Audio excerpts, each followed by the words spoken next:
Hi, my name is Scott Junker, and we're here to replace the bearings in an Easton M1 hub and install the new bearing spacer between the bearings, which is going to radically increase the bearing life of the hubs. First off, we need to determine whether your rear wheel is compatible with this new bearing spacer. Each hub has a number, like this one. This one says M1221.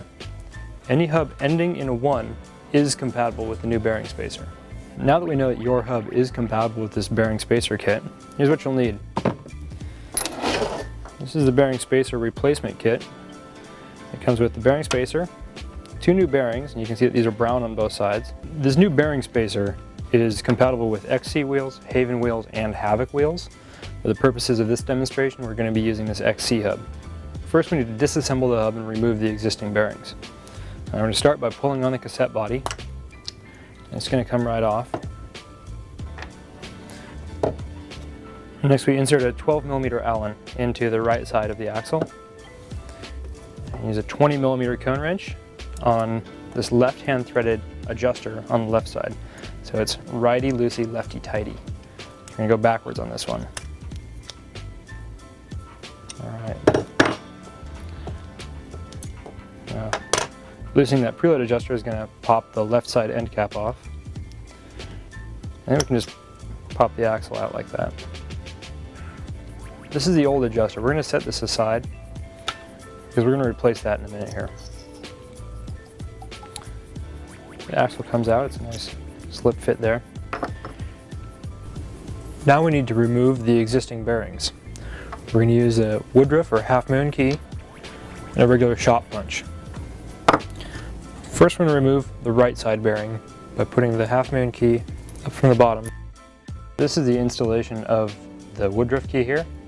I'm going to take it up from the bottom and get it to balance on both races there. Stick just a regular old shop punch in there and drive the bearing out.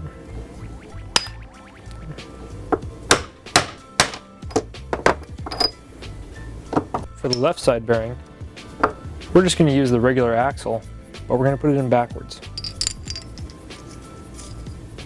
and use that to drive the bearing out.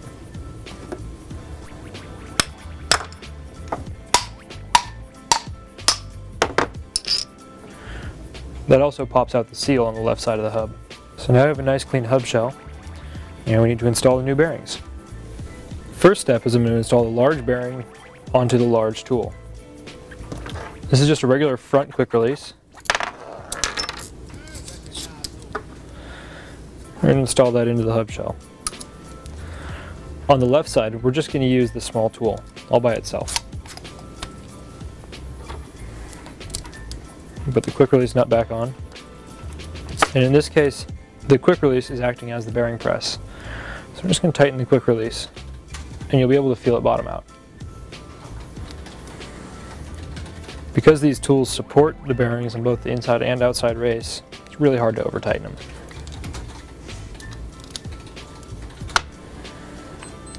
Remove the left side, the small tool. Install the small bearing on the small tool. And this time we're going to also add the bearing sleeve. And put that assembly back into the hub shell. And tighten the quick release again.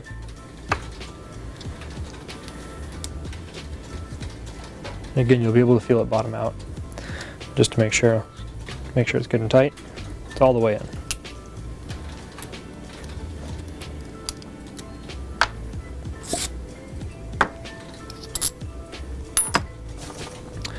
Before we get into the reassembly, we're going to add a small bead of grease on the left side bearing. A little extra insurance in case of water intrusion. We're going to take that seal that we pulled out of there before and get it in gently by hand and push it the rest of the way with the small tool. Alright, so now we're going to reassemble this thing. Same axle, we're going to slide the axle right back in. This is the new bearing fixing nut. So this one a little bit beefed up. It is still a left-hand thread, so we're going to thread it backwards. Put it on by hand. When it starts to get tight, we're going to use a 12mm Allen on the right side and a 20mm cone wrench on the left side. This thing has a torque spec of 10 Newton meters.